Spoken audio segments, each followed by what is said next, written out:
It began as a real-life fairy tale.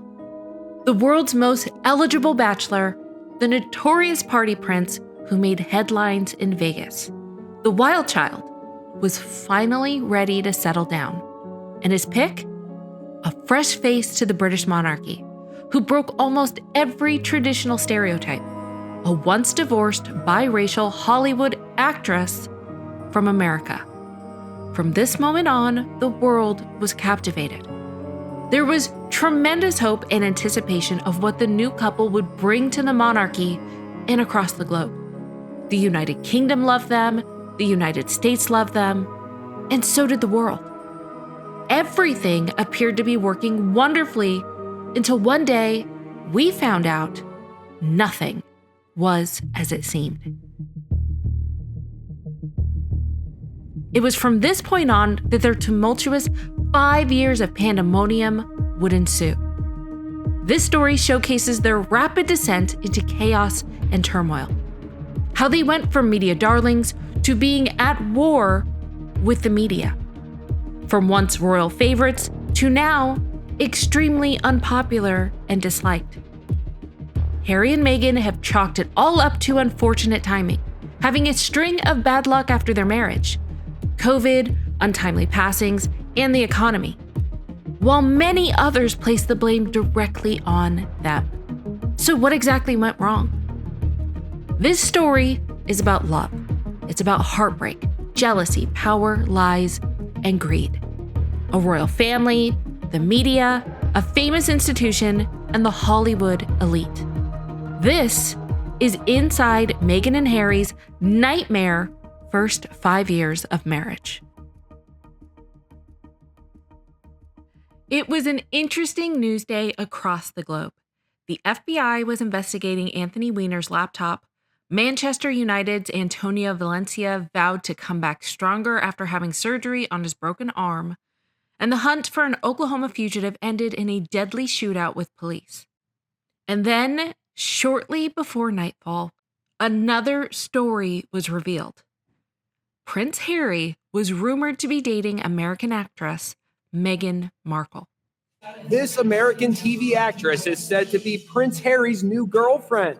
The world's most eligible bachelor is reportedly head over heels with Meghan Markle, a star in USA Network's legal drama Suits. Reports indicated that they had been secretly dating for over 6 months and that things were quickly getting serious. News outlets were quick to dig up as much information on Meghan as possible. One of the first was Daily Mail, who have maintained a continuous, contentious relationship with the couple since they started dating until present. Some articles introduced Meghan off the bat with a negative and disapproving tone. Meet the Los Angeles-born divorcee rumored to be Prince Harry's new lover, Suits actress Meghan Markle, who starred in some very racy TV scenes and has battled prejudice over her mixed-race heritage. As a brunette, an American, and a human rights campaigner, Meghan Markle is something of a departure from Harry's usual type. But if rumors are to be believed, the pair have been dating for nearly 6 months after meeting in Canada. The 35-year-old actress, who is best known for her role as Rachel Zane in the U.S. legal drama Suits, is believed to have charmed the royal when he visited Toronto. In an article, when she was asked to write about her background, she said, "While I could say Pennsylvania and Ohio and continue this proverbial two-step, I instead gave them what they were after. My dad's Caucasian and my mom is African American." Meghan was also made to feel uncomfortable about her heritage at school, and so her father told her to create her own ethnicity tick box on forms. Meghan says the fact that she was mixed race presented some difficulties. "I wasn't black enough for the black roles, and I wasn't white enough for the white roles." Even though the article had more of a disapproving tone, the readers had a much more favorable view and even defended her. This young woman is formidable by anyone's standards. She's a graduate of Northwestern University, an excellent U.S. school, an accomplished actress, a successful blogger, well-traveled. She has aspirations to make a difference in this world and acts on them, and is overall a decent person. She's not fodder for DM's latest "let's take her down" piece. And the smears begin. Poor Meghan. I hope he's worth it. doubtful. Wow, DM, why are you addressing her ethnicity? Hey, is it mentionable? Backward much? As long as she makes our Harry happy, that'll do for me. It was literally the next day that Meghan's half-sister, Samantha Grant, voiced her truths and issued a warning to the royal family. She also described her sister as both narcissistic and selfish. The royal family would be appalled by what she's done to her own family. The truth would kill her relationship with Prince Harry. He wouldn't want to date her anymore because it puts her in a bad public light. Hollywood has changed her. I think her ambition is to become a princess. It was something she's dreamed of as a girl when we watched the royals on TV. She always preferred Harry. She has a soft spot for gingers. A majority of the public discounted Samantha as a bitter, jealous, and unhinged, estranged sister at the time. Bitter half-sister sees her sister is about to hit the big jackpot, so releases a big secret. Go away, you bitter lady. We're appalled by your childish behavior. Meghan seems like a lovely, educated, and accomplished woman. Once the media learned about the infighting with Meghan's family, it was game on, especially due to the fact that her sister was so willing to air out the family's dirty laundry. And the media found a point of focus to uncover. Meghan was born and raised in Los Angeles. Her father, Thomas, was a top lighting director in a TV studio, and her mother, Doria, was a travel agent. The couple divorced when Meghan was 6, and she spent a lot of time between both parents. The media dug up stories about their finances, about family infighting, and wrote suggestive articles hinting that Meghan even grew up in the hood. It took Harry all of 8 days between when the world found out about his relationship to then 8 days later doing something unprecedented under his authority as a royal. But this past week has seen a line crossed. His girlfriend, Meghan Markle, has been subject to a wave of abuse and harassment. Some of this has been very public. The smear on the front page of a national newspaper, the racial undertones of comment pieces, and the outright sexism and racism of social media trolls. Wow. Prince Harry is worried about Miss Markle's safety and is deeply disappointed that he has not been able to protect her. This is not a game. This is her life and his. I think that's one of the strongest statements I've ever heard come out of a palace. In an unprecedented move, Harry basically confirmed to the world that Meghan was his girlfriend. The palace rarely ever issued statements about Prince William or Prince Harry's private lives, so this was a bold move. Prince William himself released his own statement assuring that he supported his brother's decision. The Duke of Cambridge absolutely understands the situation concerning privacy and supports the need for Prince Harry to support those closest to him. By November, there were reports that Meghan was already starting to meet some of Harry's family, including meeting King Charles, who at the time was Prince Charles, at Harry's birthday get-together. By all indication, things between Meghan and Harry were getting serious. The most obvious clue that something was afoot was Meghan's appearance at the 2017 Invictus Games. While appearances with Markle stealing the show, he wants her by his side at the most significant events in his life. Speculation continues that an engagement is imminent. 1 month after the Invictus Games and almost exactly 1 year from the day Prince Harry issued his statement to the press, the two announced to the world that they were engaged. The family seemed to be accepting of Meghan, as Harry said that everyone was warm and inviting in the beginning. Did you think she was well received in the beginning? Yes, far better than I expected. I know that I'm in love with this girl, and I hope that she's in love with me. But we still had to sit down on the sofa, and I still had to have some pretty, frank conversations with her to say, look, what you're letting yourself in for is, it's a big deal, and it's it's not easy for anybody. Together, as I said, there's a hell of a lot of stuff and work that needs doing. At the moment, for us, it's going to be making sure that our relationship is always put first. But no, look, both of us have passions. The group of Harry, Meghan, William, and Kate were dubbed by the media as the Fab Four, and in February of 2018, they made their first and last appearance together on stage at the first annual Royal Foundation Forum. But working together as family, do you ever have disagreements about things? Oh, yes. Healthy disagreement. Okay, the last thing you disagreed on, how do you resolve it? I can't remember. They come so thick and fast. On May 19th, 2018, Meghan and Harry were married. People were ecstatic and wondered how the new couple would put their stamp on the monarchy. What's a few 100,000? I'm saying 2 billion is going to be watching this around the world. Remarkable. Yes, welcome to Santa Monica. Welcome to Los Angeles to a watch by Union Jack colours.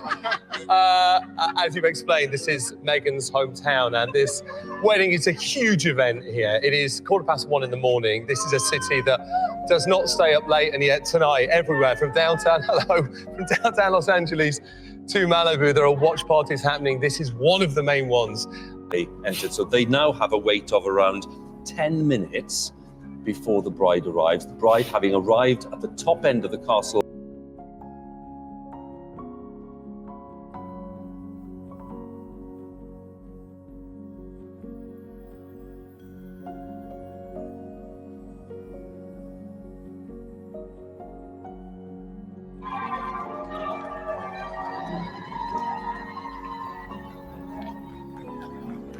Bride looking radiant. And there is the kiss that everyone was hoping for and waiting for.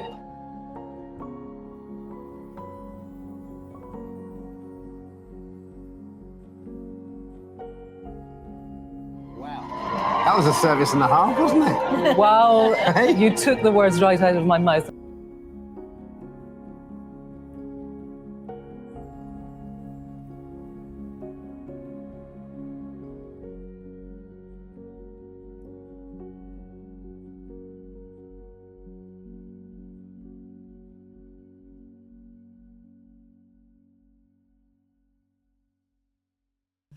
This is where the story is supposed to be happily ever after.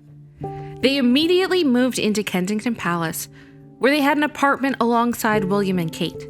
The couple also went on a 10-day honeymoon to a secret location in the Mediterranean. But unfortunately, the honeymoon stage wouldn't last long because not long after the start of their truly disastrous 5 years of hell, it would only take a little over a year to the day for the public to learn about the infighting and drama going on within this family. There's been a lot of talk in the press about rifts with your brother. How much of that is true? So what exactly happened?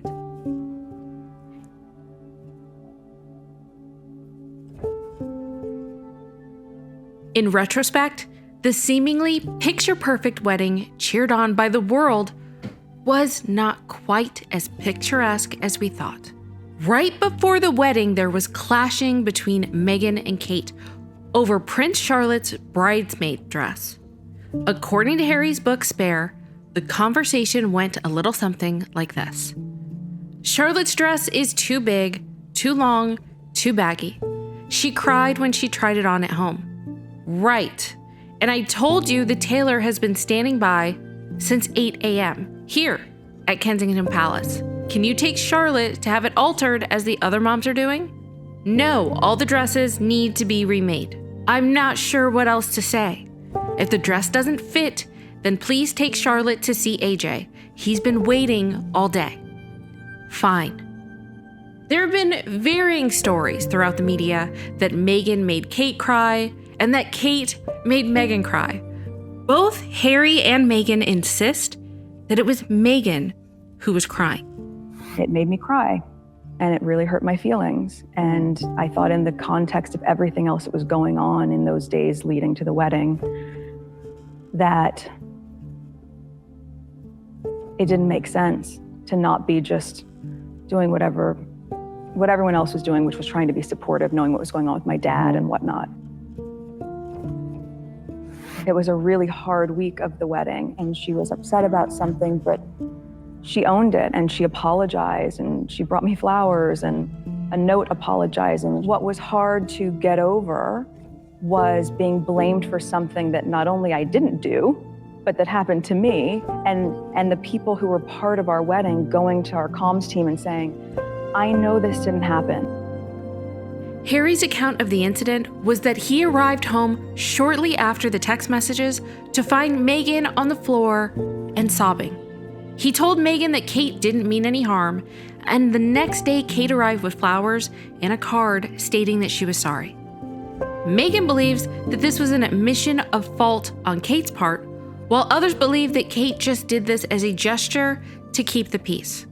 The issue still must not have been squashed because that incident was brought up again a month after the wedding when Harry, Meghan, William, and Kate held a talk to clear the air.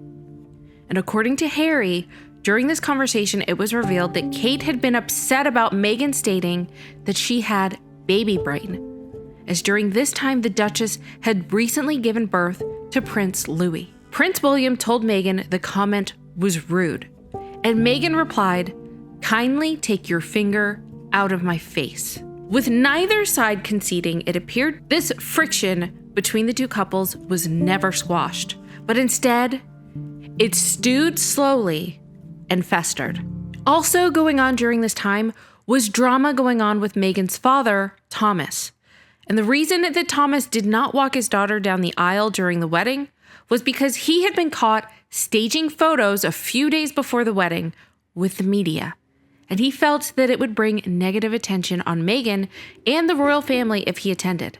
After the wedding, he did an exclusive interview with Good Morning Britain. Maybe I got sucked into it, but I believed him and I thought it was going to work. It didn't work. I love my daughter very much. Had I known she was having psychological problems, I would have been there for her. Biggest problem here is she's pretty much ghosted all of her family, on her mother's side and my side. So, you know, she really had no one to reach out to. What happened, what's happening, I'm not sure of. I'd love to talk to her about it. Here again, I think it comes back to the fact that so many reporters would pick up on one of the articles I've done and write their own stories and tell lies and say things that I've said that I haven't said. And if they're believing that, that's unfortunate because they've always told me not to believe anything in any of the tabloids. And even after this interview, he conducted other interviews with various media outlets. Meghan claimed that Harry's family was constantly berating him about her own father's interviews in the media. And so on the advice of the Queen and Prince Charles, she wrote her father a letter begging him to stop talking to the press. Also going on with the press during this period were even more stories that were coming out in the media identifying Meghan as being demanding and difficult. The first being a story once again about the wedding, but this time not because of a wedding dress.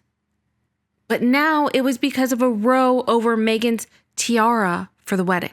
And that the Queen overruled poor Meghan Markle in a choice of wedding tiara, although Markle generously blames the Queen's dresser. Thomas Markle also made another press appearance on Good Morning Britain, and this time he made a public plea to the Queen to help him heal the rift that left him ghosted by Meghan. Well, I'm very disappointed by it. I'm not sure why it's happening, and I'm waiting. I'm reaching out. I've been trying to reach out for several weeks. Every day I try to text her. I just haven't received any comment back. I just keep asking to respond back to me, and I haven't got any response back. I mean, what seems extraordinary is you've still never met Prince Harry, right? The man who married your daughter, right? That's correct. Around this time, the couple also moved out of their apartment in Kensington Palace, away from William and Kate, and moved into Frogmore Cottage at Windsor Castle. Kensington Cottage is actually quite a small place, and as they're starting their family life together, I think they want to be nesting. This is a much bigger property. It's the only one that's really available. There was nothing really available at Kensington Palace, and that's why they're moving, because really they're starting their family life together. And it was also around this time that even more stories about Meghan's demands were being published in the press. The Times would go on to report that Meghan's staff found her difficult to work with, and the title of the article gave her a nickname, the Difficult Duchess. In retrospect, Harry was quoted as saying, "In many ways, that was the true start of all the troubles." One of the big deciding factors of Harry's next move happened 1 month after the Difficult Duchess report. In January 2019, it was 8 months after they were married, and during this time, Meghan was around 6 months pregnant with Archie when they attended the Royal Albert Hall's Cirque du Soleil performance. The Royal Highnesses, the Duke and Duchess of Sussex.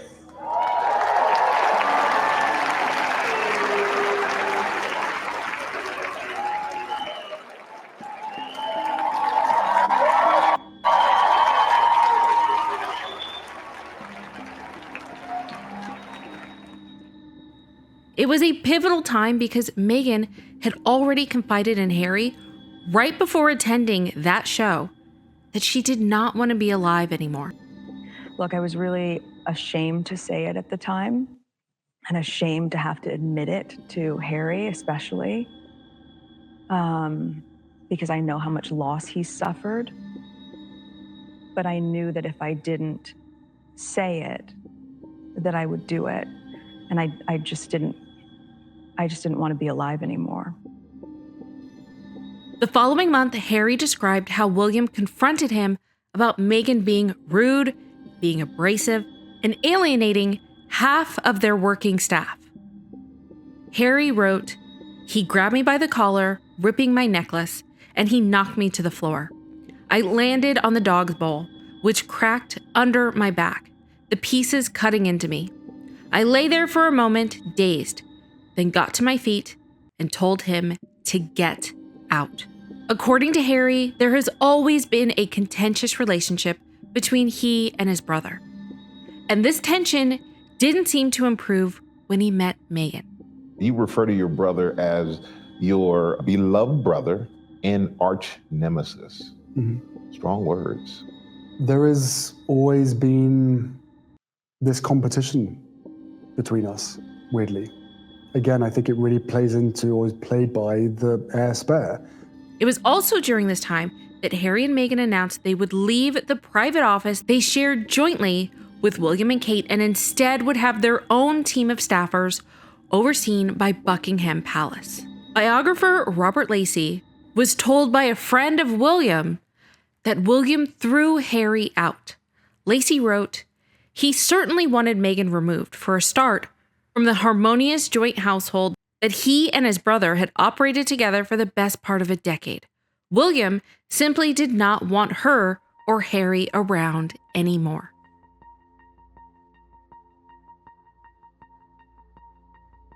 Probably one of the only periods of time that was not filled with drama was around May 2019, and this was the couple's exact first complete year of marriage.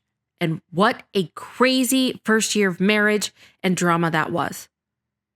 But this lighter note, May 2019 was the happiest time because it was also the month that Meghan gave birth to their first child, Archie. Real baby news. Duchess Meghan and Prince Harry have just announced that they are expecting their first child.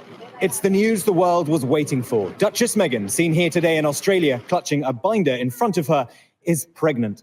This morning, Kensington Palace announcing the Duke and Duchess of Sussex will welcome a child in the spring. The couple breaking the news to family and friends at Harry's cousin Eugenie's wedding this weekend, where eyebrows were raised when Meghan wore this blue coat and never seemed to take it off throughout the proceedings. The Queen, William, Kate and Prince Charles all able to congratulate them in person before they flew off to Australia for the start of their first overseas tour. William and Kate voiced their joy about the birth of the new royal. Absolutely thrilled. I'm looking forward to seeing him in the next few years when he's quite that. I'm very pleased and glad to welcome my brother to the secret patient society that is parenting. So yeah, that'll be awesome. The couple laid low for about 6 months with their infant son. Probably around this time, the new parents were doing exactly what William had predicted, having lots of sleepless nights and tired mornings. They would only come back into the headlines in late 2019 by announcing 3 lawsuits against the UK media, including a copyright and privacy suit brought on by the Mail, releasing a letter she had written to her father. This was also a very busy time for the couple, who embarked on their royal tour of South Africa with Archie in tow.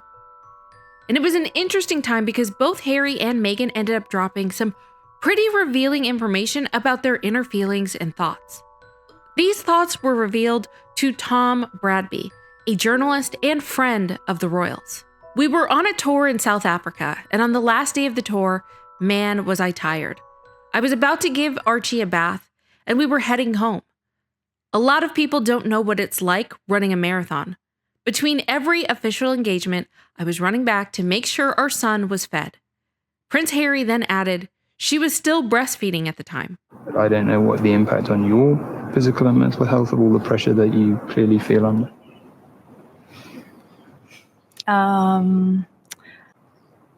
Yeah, well, I guess, and also thank you for asking, because not many people have asked if I'm okay, but it's a very real thing to be going through behind the scenes. And the answer is, would it be fair to say not really okay, since it's really been a struggle? Yes.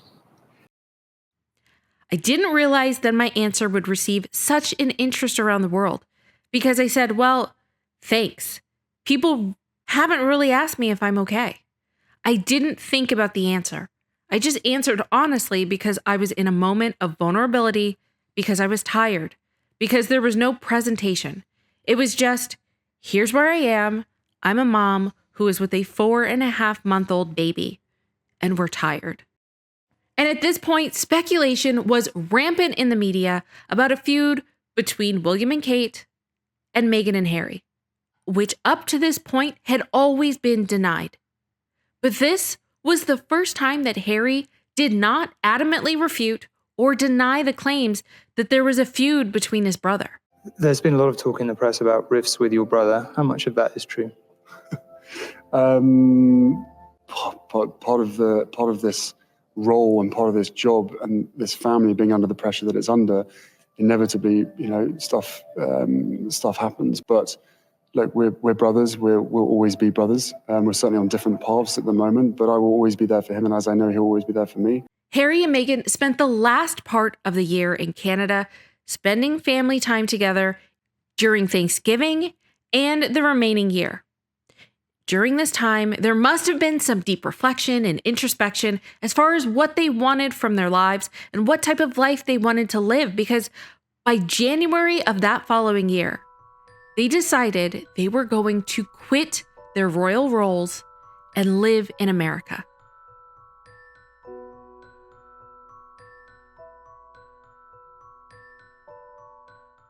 Today, the Duchess of Cambridge is the first senior royal spotted since the surprise Sussex announcement. Kate, who turns 38 today, keeps a stern look as she arrives at Buckingham Palace to celebrate the occasion. But inside, multiple reports say a much less festive meeting has taken place among senior royals to discuss the fallout from Harry and Meghan stepping down and moving towards finding a workable solution within the next few days. Harry's father, the Prince of Wales, and his brother, the Duke of Cambridge, heirs to the British throne, are said to be, quote, incandescent with rage. It's believed Her Majesty was not told about the announcement ahead of time. And according to reports, she even told her grandson outright not to release yesterday's statement, but he went ahead anyway. So they made that decision in January, and by March, they completed their final royal jobs before beginning their life in America. In their final events as senior working royals, Harry and Meghan going out with a bang. A standing ovation Saturday night. The pair weekend, Meghan was all smiles. They both worked. And Sunday was time for family and a crucial meeting. The first time Meghan has seen the Queen since the bombshell announcement. Do you think Harry would be welcomed back if they decide ever to move back? This is a transition period they're entering at the moment. It's a 12-month period. If it works out, fine, we'll continue with it. If it doesn't work out, the door's open, they'll have him back. Meghan unfortunately suffered a miscarriage in July of 2020, and by September, it was announced that the couple had signed an alleged $100 million deal with Netflix. And according to The Sun, Prince William was especially unhappy with Harry over it. William and other senior royals are incredibly uncomfortable about this drama, and livid Harry is now in partnership with the company that's airing it. In addition, the couple's production company, Archwell Audio, inked a deal with Spotify for a reported $20 million. Biographer Robert Lacey once again made a public statement about Prince William's recent photo, which had been published by the official royal family Instagram account, which read, "To mark the start of a new decade, a portrait has been released of Her Majesty the Queen and their Royal Highnesses, the Prince of Wales, the Duke of Cambridge, and Prince George." Lacey claimed William took this picture to send a message to Harry. And according to the Times, they reported that Harry and Meghan were indeed upset and saw it as a signal that they were being excluded from royal life. But what no one realized at the time was that 5 months from this point, the couple would agree to an interview that all but guaranteed a permanent exclusion from royal life. A tell-all interview with Oprah Winfrey. Oprah Winfrey, often called the Queen of US chat shows and someone who, in 2018, had a ringside seat at Harry and Meghan's wedding. Now she will interview the Queen's grandson and his wife. After we revealed the Sussexes' deal with Oprah today, the CBS network said Meghan would speak in a wide-ranging interview covering everything from stepping into life as a royal, marriage, motherhood, philanthropic work, to how she is handling life under intense public pressure. After Meghan and Harry walked away from their jobs as working royals in Britain, it was reported that the palace agreed to a 12-month review to see if some compromise between Harry and Meghan and the palace could be struck. Basically, in a perfect world, Meghan and Harry wanted a hybrid working solution where they could continue to represent the firm as part-time monarchs and spend the other half in California. Dickie Arbiter, the Queen's former press secretary, said the Queen never liked the concept of 1 foot in, 1 foot out for working royals. The Queen made pretty clear last January when they were negotiating that you're either in or you're out. They signed with Netflix, they signed with Spotify, that you're doing an interview with Oprah Winfrey. They've chosen their direction, and it's not the same direction as the Queen and the monarchy. So they are out. Not sure if that was the smartest decision when you were in the middle of a 12-month hybrid probation to go rogue, but that is exactly what Harry and Meghan decided to do. When the information dropped that Harry and Meghan did a sit-down interview with Oprah and it was going to air, everyone wanted to know what bombshells were going to be dropped. And other experts said the couple needed to be careful because this could either work in their favor or backfire in their face. Interview is highly anticipated here. I think there could be two kinds of fallouts from this. One, it could clear everything up. It will show exactly what went wrong and why they felt they had to flee the country, flee the whole lifestyle, everything that Harry grew up with. It's got to be more than just the tabloids were mean. On the other hand, it really could be bad for them if they come across as not being grateful and not being gracious. There were a lot of bombshells during the interview, like Meghan's suicidal thoughts, a conversation about Archie's possible skin color, the lack of support by the royal family, and more details about the feud with Kate during the wedding, being financially cut off from the family, and Archie's lack of title at the time. Harry and Meghan probably thought that this tell-all would make the public more sympathetic to their plight. Manchester Digital wrote an article which conducted a comparison between British Twitter reactions and US Twitter reactions after the interview. They collected close to 40,000 tweets mentioning the Oprah interview, and they found that those in the United States were happier that the couple came forward publicly.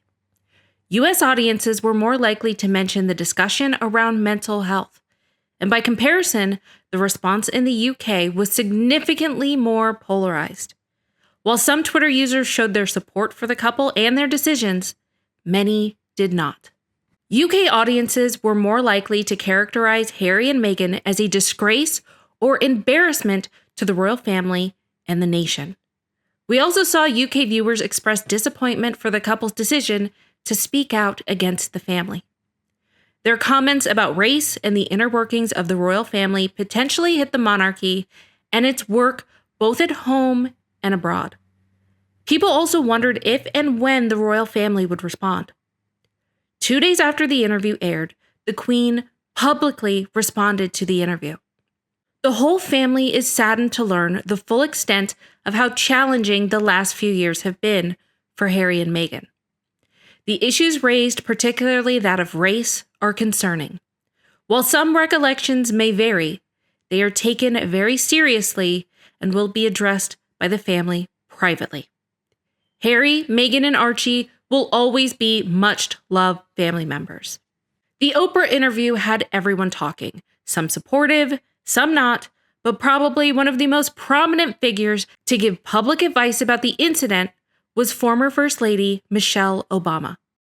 Public service, it's a bright, sharp, hot spotlight, and most people don't understand it, nor should they. What about when she talked about the fact that she experienced racism?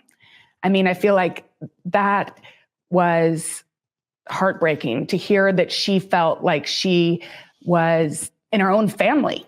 You know, her own family thought differently of her. Race isn't a new construct in this world for people of color. So it wasn't a complete surprise to hear her feelings and to have them articulated. I think the thing that I hope for and the thing I think about is that this first and foremost is a family.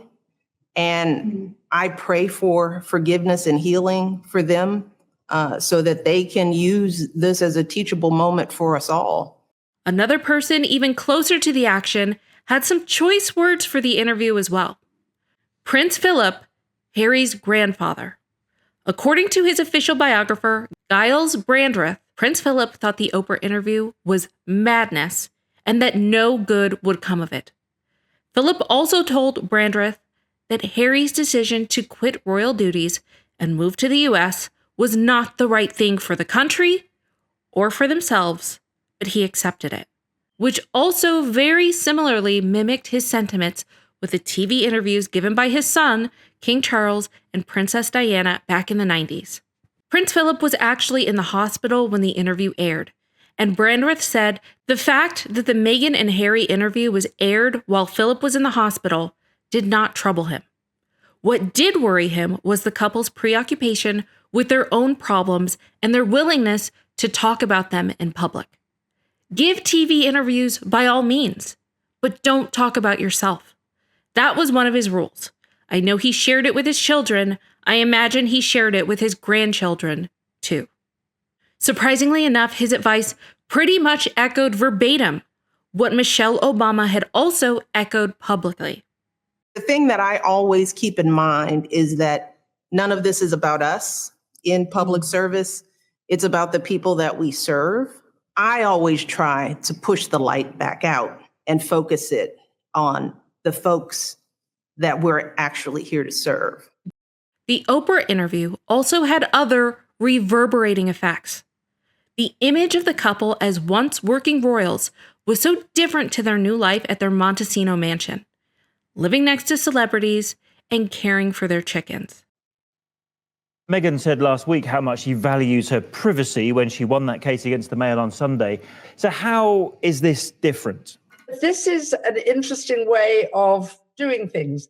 They want their privacy. What is interesting is the control, rather like we've now got an LA Buckingham Palace, really, which deals with things in a totally different way. It was the beginning of a life completely foreign to Harry, now living among civilians. The life they chose away from the firm meant that honorary military appointments and royal patronages held by Harry and Meghan were returned to the Queen and redistributed among working members. Harry would no longer serve as Captain General of the Royal Marines, a role passed down to him from Prince Philip, who had previously held the post for 64 years. And speaking of Prince Philip, when the couple were reported to have said that they had a string of bad luck after leaving the family, it's possible that they are talking about the very beginning starting with this moment. You see, although the Oprah interview was aired to the world on March 7th, 2021, reports indicate that the interview was actually filmed in early February. What also occurred in February was that Prince Philip, the Duke of Edinburgh, was admitted to the hospital after feeling unwell. The admission was classified as a precautionary measure taken on the advice of Philip's doctor. Queen Elizabeth's husband, Prince Philip, is in the hospital after feeling unwell. The Duke of Edinburgh was admitted to King Edward VII's hospital in London last night. Buckingham Palace says that the 99-year-old does not have COVID-19 and that the admission was, quote, precautionary and not an emergency. The palace said Prince Philip was expected to remain for a few days of observation and rest. But unfortunately, things took a turn for the worse just 1 month later.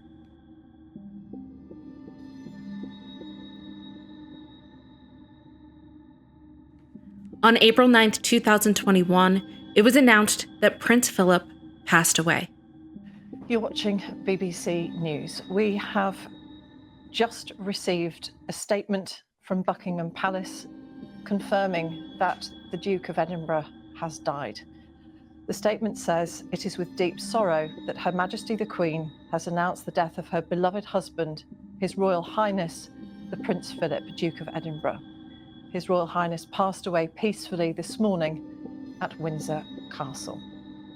We have just received this information from Buckingham Palace. Let me repeat this news.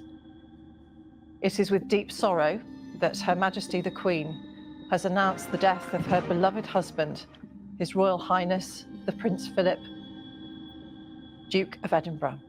His Royal Highness passed away peacefully this morning at Windsor Castle." Could there be a more awkward time to gather with family? The same family that you blasted on national television and across the world in a bombshell tell-all just a month prior. I'm sure at the time both Meghan and Harry thought that the next time they would be around family, lots of time would have passed and cooler heads would prevail. But it was only 1 month after the tell-all that Harry flew back to the UK by himself to attend the funeral. It was reported that the reason Meghan did not attend was that she was pregnant with their second child, Lilibet. In his book, Spare, Harry claims that after the funeral, he went on a half-hour stroll with his brother and father near Frogmore Cottage in Windsor. During the walk, they discussed his Oprah Winfrey interview from weeks earlier. Harry claimed he tried to reason with the two and wanted to discuss the bullying allegations against his wife, but they weren't listening. He described William as really steaming, and William shouted at him, "You never came to us. You never came to me." Harry described how he waved his hand in disgust, and as he did, William grabbed his shirt and said, "Listen to me, Harold. Listen. I love you, Harold.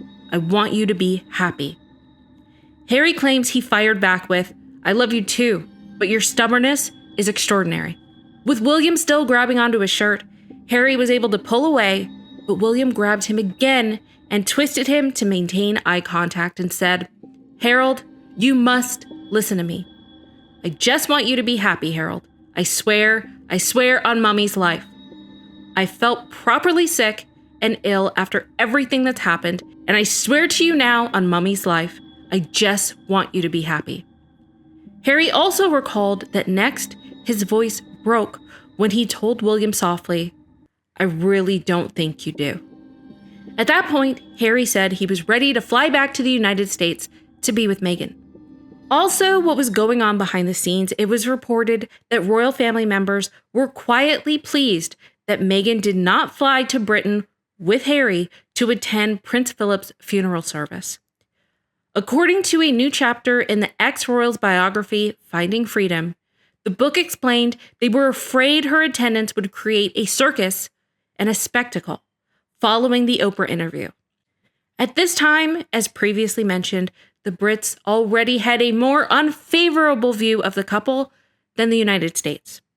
According to an online poll conducted by the express.co.uk, which included over 150,000 participants. More than 80% of the respondents said that their opinion of Meghan and Harry had changed for the worse in the wake of the interview, and only around 6% claimed their opinion of the pair had improved. But at this point, public sentiment in Britain was not at their top priority because they were going back to America, where the majority were still more sympathetic to their plight and more welcoming.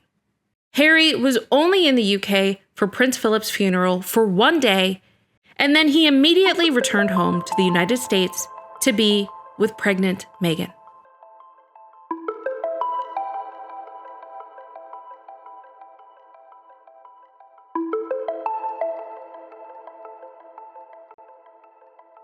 The month after he came back from the funeral, with his row from William, Harry's latest docuseries dropped on Apple TV.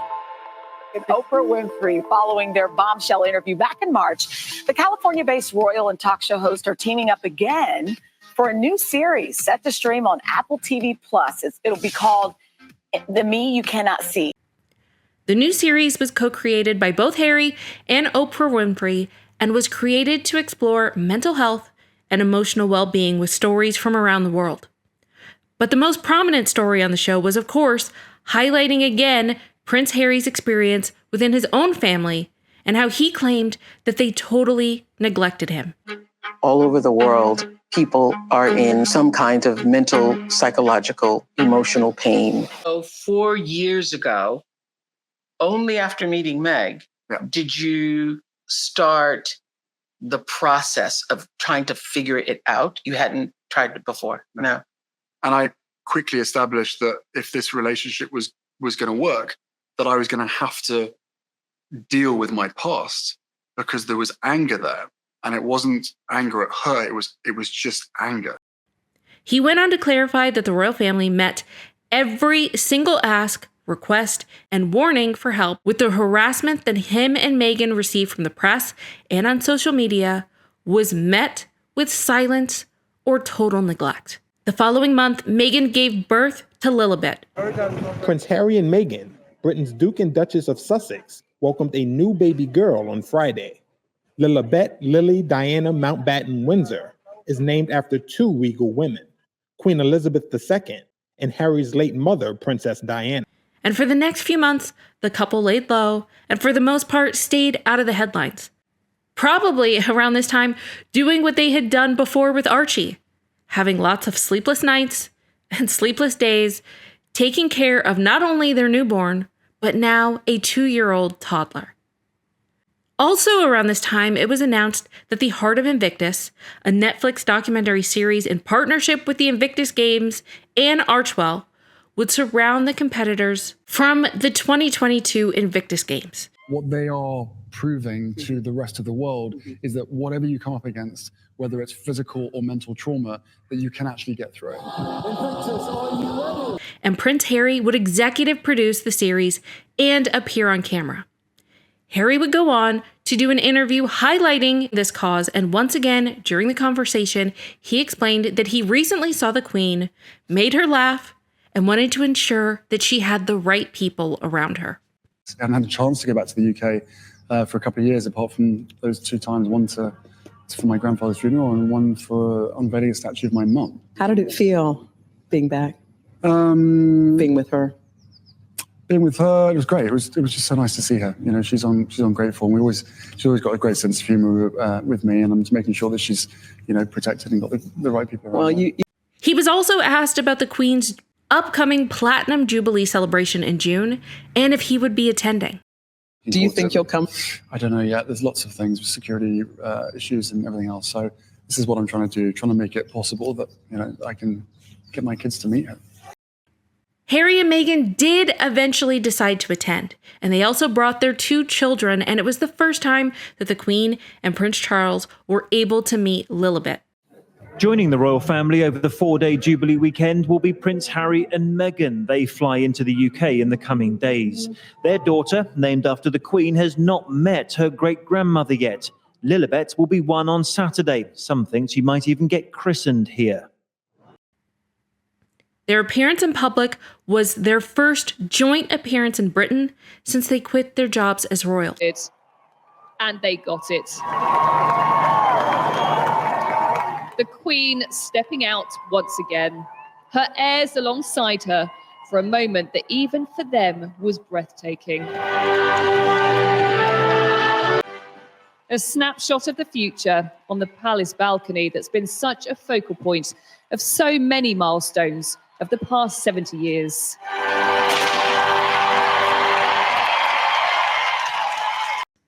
The couple were not invited to join the Queen on the Buckingham Palace balcony. They instead stayed behind the scenes on the first day of the celebrations, but they did, however, join the family for a service of Thanksgiving. They flew back across the pond to their home in California and continued to prepare for the release of 2 flagship projects they had been working on for the past 2 years: Harry's memoir, Spare, and their Netflix documentary titled Harry and Meghan. Spare was sold for a rumored sum of $20 million as part of a multi-book deal. And the public were highly anticipating both the Netflix series and Harry's memoir, as reports indicated that they would both be released by the end of the year. 6 months after the Queen's Jubilee, and 3 months before the release of Spare and their Netflix documentary, the afternoon of September 8th, 2022, changed everything.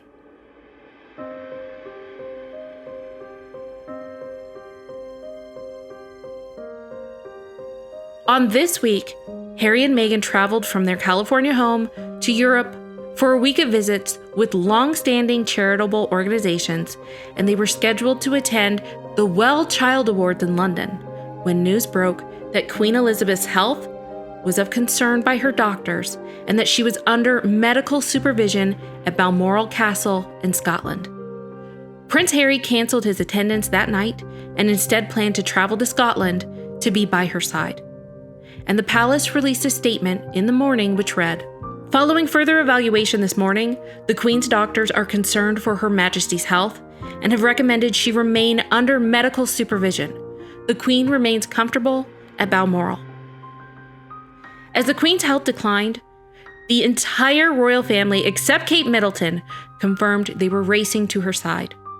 This included Prince Harry and Meghan Markle, whose spokesman released a statement saying both the Duke and Duchess of Sussex were en route.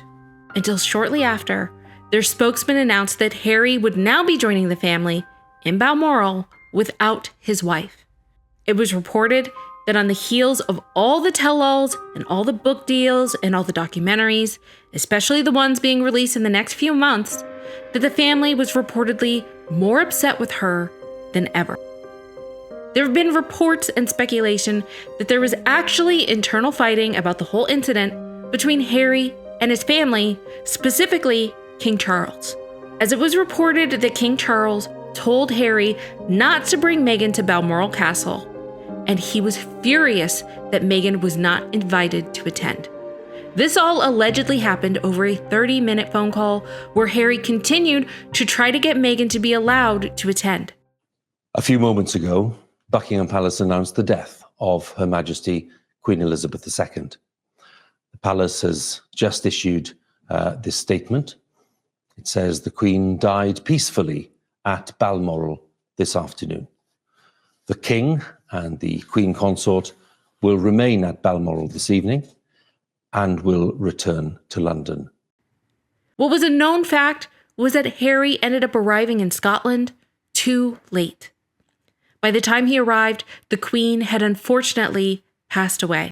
The rumor is that the reason he was late was because he missed his initial flight because he was still trying to work behind the scenes to have Meghan allowed to come with him.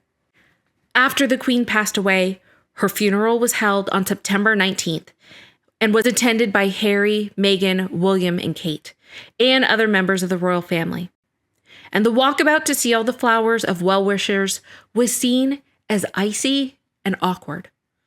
Body language experts said Meghan's fiddling of her hair and overall body posture was significantly different than the usual Meghan, which to them indicated that she felt very uncomfortable and even a little scared at the situation. Not only were all eyes on them, but it was reported that the last time they were in the UK for the Queen's Jubilee, that Meghan and Harry were booed. So she may have been anxious about her reception here. After the Queen's funeral, the pair flew home with their kids and continued to prep for the release of their various projects. It was reported that in the wake of Queen Elizabeth's passing and King Charles' ascension to the throne, that Prince Harry and Meghan reportedly wanted to delay the release of their Netflix documentary series and his memoir. The Duke and Duchess of Sussex hope to make last-minute edits to portions of both projects that talk about Harry's brother, Prince William, his wife, Kate Middleton, the Princess of Wales, as well as the King and his wife Camilla, the Queen's consort, the New York Post reported. But supposedly no changes were made, and on December 8th, 2022, their Netflix docuseries Harry and Meghan debuted. And it was a huge hit on the streaming platform. In its first week, Volume 1 cracked the top 10 list for shows in the US, while it ranked number 1 in the UK. More than 28 million households worldwide tuned in to the first 3 episodes, with 2.4 million in the UK alone watching the first episode when it first began streaming. A brand new documentary series on Prince Harry and Meghan just dropped overnight, and it's the first 3 episodes on Netflix. The rest of the series will be released next week. We do have a much greater understanding now of the challenges that Harry and Meghan faced and how difficult they felt their life was within the royal family. The things that stood out for me were there are a couple of really pointed jibes at William.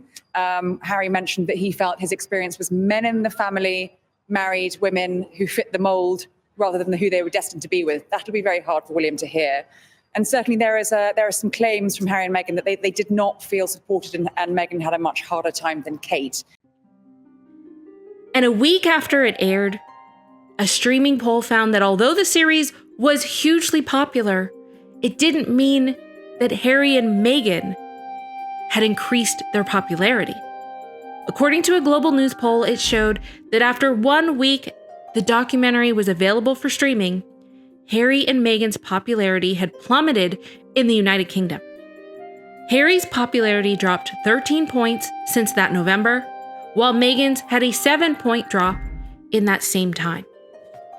The reviews from US viewers were not as polarizing and was received much more favorably. The Netflix documentary basically rehashed and gave even more insight into what was revealed in the Oprah interview from 1 year prior. 1 month after the release of the documentary, Harry released his memoir, Spare, once again revealing even more stories about the inner workings of his family. In his book, Harry called William his beloved brother and arch nemesis. Right about a contentious meeting you had with him in 2021. You said, I looked at Willie, really looked at him, maybe for the first time since we were boys. I took it all in. His familiar scowl, which had always been his default in dealings with me, his alarming baldness, more advanced than my own, his famous resemblance to Mummy, which was fading with time, with age. It's pretty cutting. I don't see it as cutting at all. My brother and I love each other. I love him deeply. There has been a lot of pain between the two of us, especially the last 6 years. He also said that William had warned him not to propose to Meghan because it was too fast. Harry said one day when the brothers were sitting together in William's garden, his relationship with Meghan came up, and Harry wrote that William said he would face a host of difficulties for dating an American actress, a phrase Harry said William always managed to make sound like a convicted felon. When William asked Harry if he knew how difficult it was going to be, Harry said he responded, "What do you want me to do? Fall out of love with her?" In regarding the US public sentiment for the couple, this is when the tide really started to turn. 1 month after the release of Spare, South Park, an American animated television show, did an episode about the couple. It was the second episode of the 26th season called The Worldwide Privacy Tour. Because we need some privacy. We want privacy. We want privacy. Which showed a whiny couple demanding privacy. It showed Harry's book instead of titled Spare. Our first guest, the prince and his wife. We want privacy. We want privacy. All right, thanks for having us on the show. It's so awesome to be here. It's great. So let me start with you, Sam. You've lived a life with the royal family. You've had everything handed to you, but you say your life has been hard, and now you've written all about it in your new book, Win. And showed them as perpetual victims. While they did not call them by name, it was apparent who they were parroting. This was probably the first time that Americans were also starting to get tired of the constant bad talking of the royal family. Maybe it was just the timing of constantly being in the news for the past 6 months on a consistent basis with the family drama. Maybe people had just been fatigued and tired of hearing about it, especially from them, and especially because the other side did not retaliate, did not fight back, did not say anything, and just ignored the drama. Maybe a coincidence, and maybe not, but it appeared that slowly and surely the Hollywood elite, their new social circle, slowly started to distance themselves from the couple. I had no idea that it would have the reverberating impact that it has had and continues to have. The Clooneys, the Beckhams, even Oprah seemed to have started to distance herself. In addition, reports were starting to leak out about Spotify and Netflix execs who were said to have been underwhelmed by their lack of productivity and ideas. In June 2023, Spotify executive Bill Simmons labeled them as grifters after their multi-year partnership with Spotify ended. The head of Spotify's podcast innovation and monetization unit, Bill Simmons, has labeled the couple as grifters. I wish I had been involved in the Meghan and Harry leave Spotify negotiation.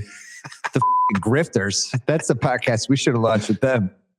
I'm so tired of this guy. What does he bring to the table? He just whines about why he keeps giving interviews. Who gives a You weren't even like the favorite son. The other guy was the king. You're like Fredo. So nobody cares what you have to say about anything. Unless you talk about the royal family, you just complain about them. That is brutal as it gets. And sources close to Spotify say the royal couple produced only one episode of the promised 12-episode series in order to earn that $29 million. And now it's also being reported that Netflix is unlikely to renew their contract with the couple either. According to a report in the Daily Mail, Harry and Meghan feel that they were unfortunate that their interview with Oprah Winfrey was shortly followed by the death of Prince Philip, and that their other projects were overshadowed by the death of the Queen. A source in Los Angeles told the Mail, the word is that they think that they've been really unlucky. Their company, Archwell, did not respond to requests for comment, but if the couple want evidence of further bad luck dodging them, the Hollywood writer's strike is, of course, impacting their ability to develop any future programming ideas. Writer's strike is nearing its 100th day. Union leaders and Hollywood studios were scheduled to meet Friday to discuss a path forward.